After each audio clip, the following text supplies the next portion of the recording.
नमस्कार दोस्तों। Post independence India की हमारी सीरीज चल रही है, उसी श्रेणी में ये 9th लेक्चर है।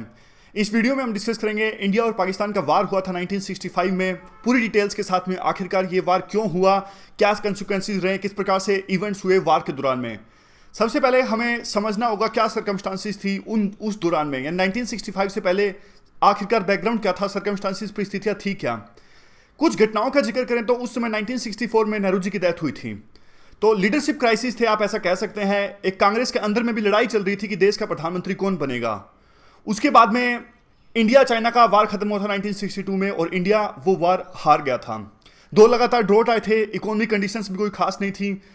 और हमारे नॉर्थ ईस्ट की बात करें तो वहाँ पे नागा इंसर्जेंसी थी, यानी अलग से देश की मांग हो रही थी नागास के द्वारा नॉर्थ ईस्ट के अंदर में। जबलपुर राइट्स हुए थे, उन दौरान में हिंदू मुस्लिम्स के बीच में राइट्स हुए थे। तो हमने ये सब बैकग्राउंड क्यों डिस्कस किया, क्योंकि एक लिंक है। अब ये सब कुछ चल रहा था तो पाकिस्तान को लगा कि ये सही समय है इंडिया पे अटैक करने का, जम्मू एंड कश्मीर का मसला जो काफ़ी सालों से ठंडे बस्ते में पड़ा हुआ था उसको सुलझाने का। तो पाकिस्तान को लगा कि अगर इस समय हम हिंदुस्तान पे यानी इंडिया पे अटैक करते हैं तो इंडिया बिखर जाएगा, इंडिया हमसे युद्ध नहीं जीत पाएगा, क्योंकि ऑलरेडी चाइना से इंडिया युद्ध हारा हुआ है। तो अगर मान लीजिए यूपीएससी के द्वारा क्वेश्चन पूछा जाता है कि why the war of 1965 between the India and Pakistan happened, तो ये सारे रीजंस आप लिख सकते हो और भी काफ़ी सारे रीजंस लिख सकते हो। जैसे पाकिस्तान उस समय यूएस का साथी बना था, साथी तो पहले ही बन गया था, काफ़ी सारे वो ऑर्गेनाइजेशन थे जैसे सीटो सेंटो उसमें था, हथियार प्रोवाइड कर रहा था यूएस पाकिस्तान को। इवन हमारे साउथ में भी डरविशिस्तान की मूवमेंट चल रही थी, उसमें जो 4 साउथ इंडियन स्टेट्स हैं, खासकर वो डिमांड तो वैसे तमिलनाडु के द्वारा ज़्यादा चल रही थी। वो मांग कर रहे थे कि साउथ इंडिया को अलग कर दिया जाए देश से और अलग से देश का निर्माण किया जाए साउथ के अंदर में। तो इन तमाम तरह की चीज़ों की वजह से, तमाम इश्यूज़ की वजह से पाकिस्तान को लगा ये सही समय है युद्ध छेड़ने का। तो ये अपने आंसर्स में सारे फैक्टर्स आप लिख सकते हो। उसके दौरान में हुआ क्या क्या कुछ हुआ वार के दौरान में।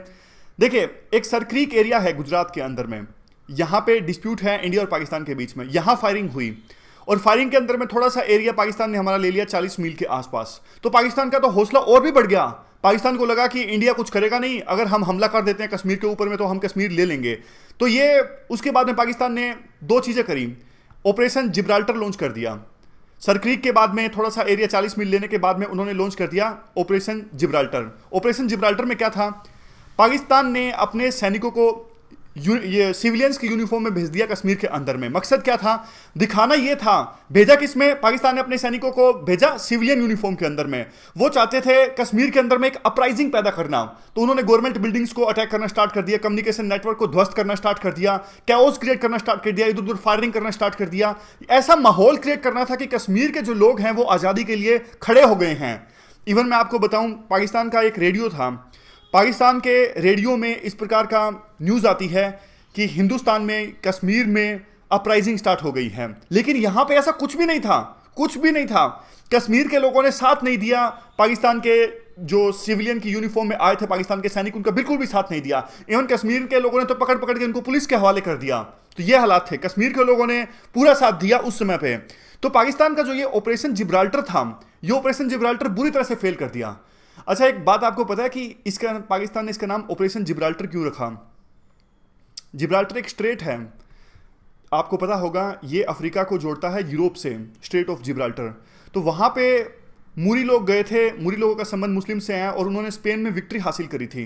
तो पाकिस्तान को भी यूँ ही लगता था कि कश्मीर से कुछ लोग जाएंगे और पूरे इंडिया पे कब्जा कर लेंगे, तो इसलिए इन्होंने अपना नाम रखा ऑपरेशन का, operation Gibraltar.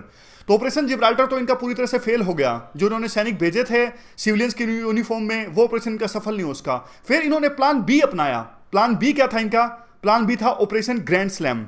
Operation grand slam में क्या था, इन्होंने सीधा आर्मी भेज दी। फिर तो इन्होंने फुल फ्लैज युद्ध स्टार्ट कर दिया इंडिया के खिलाफ में। इंडिया की फोर्सेस ने भी पाकिस्तान की फोर्सेस का जवाब देना स्टार्ट कर दिया।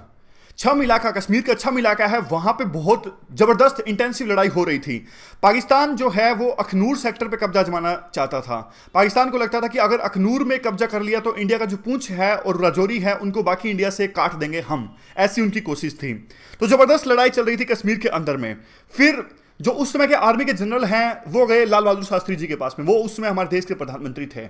उन्होंने कहा कि देखिए, कश्मीर में बहुत ज़्यादा प्रेशर है, हमें दूसरा फ्रंट खोलना होगा, जो हमारा वेस्टर्न बॉर्डर है वहां पे हमें दूसरा फ्रंट खोलना होगा।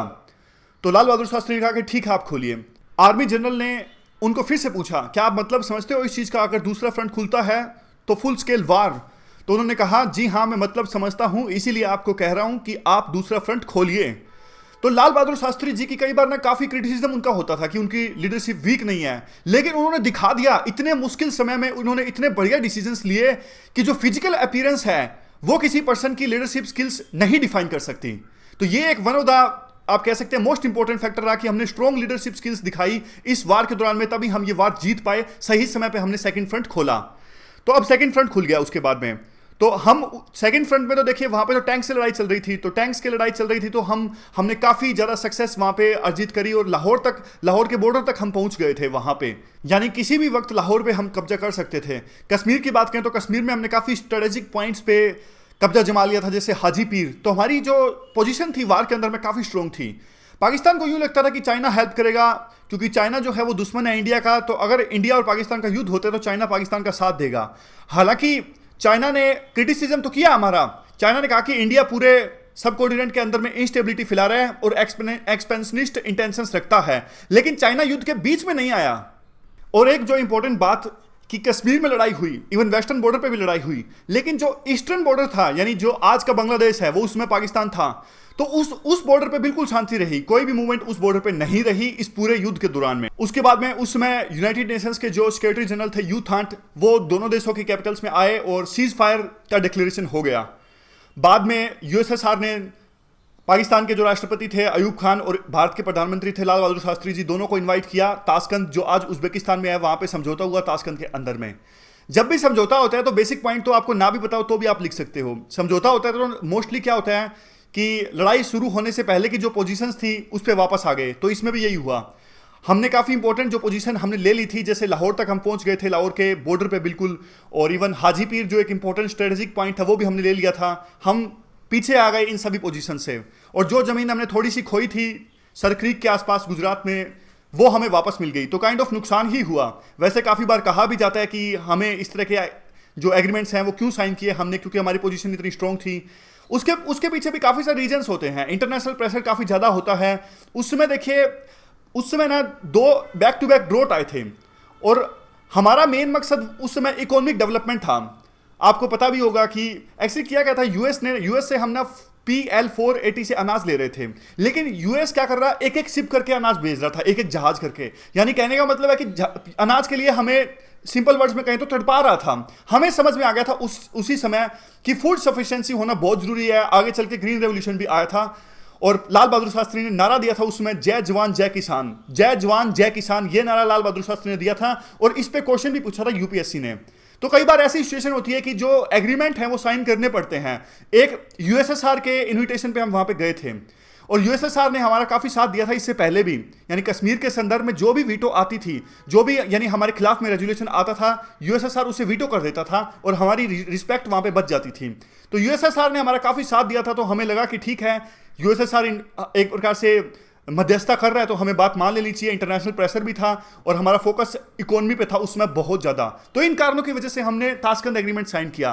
पहले की जो पोजीशंस थी उस पर वापस आ गए, और यह भी तय किया गया कि आगे जो भी इश्यू सोल्व होगा वो बातचीत से होगा, ऐसा हमने डिसाइड किया। तो अब सबसे बड़ा क्वेश्चन ये उठता है कि ये तो हमने डिस्कस कर लिया क्यों हमने एग्रीमेंट साइन किया। अब सबसे बड़ा इशू ये है कि हम ये युद्ध जीते क्यों। यहां पे देखिए, हम ये युद्ध आखिरकार जीते क्यों। 3 साल पहले 1962 में चाइना के साथ वार हुआ, बुरी तरह हम हार गए। तो 3 साल में आखिरकार ऐसा क्या हो गया कि हम जीत गए युद्ध। हालांकि देखिए, वैसे तो हम जीते थे, लेकिन कुछ न्यूट्रल सोर्सेज वो कहते हैं कि इनकंक्लूसिव रहा था ये वार, लेकिन अपर हैंड इंडिया का ही रहा था, इसमें तो कोई डाउट है नहीं। हाँ, मतलब कह सकते हो कि फिर भी इतनी अच्छी परफॉर्मेंस हमने क्यों दी उस वार के अंदर में। सबसे पहला, हमारी स्ट्रेटेजी बहुत अच्छी थी।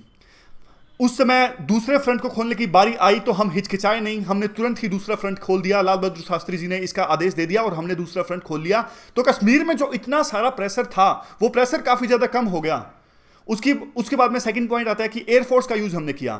चाइना के साथ जो वार था उस समय हमने एयरफोर्स का यूज नहीं किया था। हमें लगता था कि चाइना भी अगर एयरफोर्स का यूज कर लेगा तो हमारी जो पोजीशन है काफी और ज्यादा डाइल्यूट हो जाएगी, कमजोर हो जाएगी। लेकिन इस बार हमारी एयरफोर्स ने काफी अच्छा परफॉर्मेंस दिया और हमने यूज भी किया इसे। और आगे है कश्मीर के लोगों ने हमारा साथ दिया। पाकिस्तान को जो उम्मीद थी उनकी उम्मीदें धरी की धरी रह गई, और कश्मीर के लोगों ने हमारा भरपूर साथ दिया। जो वहां से लोग सैनिक आए थे उनको पकड़वाया भी पुलिस से। आगे है मिलिट्री वेपन्स। चाइना से हारने के बाद में चाइना से हारने के बाद में हमने काफ़ी सारी शॉपिंग करी थी। हमारे डिफेंस मिनिस्टर थे वाई बी चौहान, वो डिफरेंट देशों की यात्रा पर गए थे, उन्होंने हथियार खरीदे, तो हमारे पास में ठीक ठाक हथियार थे। यूं तो नहीं कह सकते इतने 3 सालों के अंदर अंदर हमने बहुत ज़्यादा मॉडर्नाइज कर लिया था अपने आप की मिलिट्री को, लेकिन फिर भी 1962 के बाद में हमने काफ़ी सारी शॉपिंग करी थी। कोऑर्डिनेशन अच्छा था। 1962 के बारे में हमने एक चीज़ डिस्कस करी थी, आपको याद है, वहाँ उस समय में जो डिफेंस मिनिस्टर थे क्रिस्टियन मेनन और जनरल थमैया जो आर्मी चीफ थे, दोनों के आपस में बनी नहीं रही थी। जनरल थमैया कह रहे थे कि चाइना से हमें असली खतरा है, और क्रिस्टियन मेनन जो डिफेंस मिनिस्टर कह रहे थे कि हमें पाकिस्तान से असली खतरा है। लेकिन इस बार बहुत अच्छा कोऑर्डिनेशन देखने को मिला पॉलिटिकल लीडरशिप में और आर्मी लीडरशिप के बीच में। जय जवान जय किसान उस समय नारा दिया, एक बहुत ज़्यादा मोटिवेशन था देश के अंदर में, यूनिटी देखने को मिली। इसका तो कंसिक्वेंसेस भी आप लिख सकते हो, जैसे अगली स्लाइड में ये क्वेश्चन है कि कंसिक्वेंसेस क्या हुए इस वार के। सबसे बड़ा कंसिक्वेंसेस जो हुआ, मोराल बहुत ज़्यादा बूस्ट हो गया था हमारे पूरे देश का, ना सिर्फ आर्मी का बल्कि पूरे देश का। 3 साल पहले हमें बहुत ज़्यादा ह्यूमिलिएशन का सामना करना पड़ा था चाइना से, लेकिन ये जो वार है इसमें हमारा अपर हैंड रहा, तो मोराल काफ़ी ज़्यादा बूस्ट हो गया था। यूएसएसआर के साथ रिलेशंस और ज़्यादा अच्छे हो गए थे। बाद में 1971 में ट्रीटी भी साइन हुई यूएसएसआर के साथ में, जिसकी वजह से हम बांग्लादेश वार जीत के। मिलिट्री की इंपॉर्टेंस हमें महसूस हो गई थी। हमें पता लग गया था कि देखिए भाई, कुछ भी कर लीजिए, मिलिट्री की जरूरत तो पड़ेगी ही पड़ेगी। फिर हमने 1965 के बाद में और ज़्यादा फोकस देना स्टार्ट कर दिया, मिलिट्री इक्विपमेंट्स पे ट्रेनिंग देना स्टार्ट कर दिया, ताकि कभी भी युद्ध का सामना करना पड़े तो हम तैयार रहें पहले से ही। लास्ट पॉइंट, हमें यह भी पता लग गया था फूड सफिशिएंसी कितनी ज़्यादा इंपॉर्टेंस है। अमेरिका से हम मांग रहे थे जो अनाज है PL 480 प्रोग्राम, लेकिन अमेरिका साथ देना चाहता था पाकिस्तान का। तो हमें समझ में आ गया कि अनाज के लिए किसी दूसरे देश पे हम डिपेंड नहीं रहेंगे और पर्याप्त मात्रा में अनाज खुद ही उत्पन्न करेंगे। बाद में ग्रीन रेवोल्यूशन हमारे देश में आया था। तो ये इस प्रकार से सारा इंडिया और पाकिस्तान का वार हुआ, और जो भी रिजल्ट निकले, यूपीएससी का कोई भी क्वेश्चन अब इससे अटैम्प्ट हो जाएगा। सारे पॉइंट्स हमने डिस्कस कर लिए। तो आगे हम डिस्कस करेंगे 1971 में इंडिया और पाकिस्तान का जो वार हुआ, बांग्लादेश का गठन हुआ, नया देश बना। तो इस डिस्कशन में बस इतना ही। Thank you.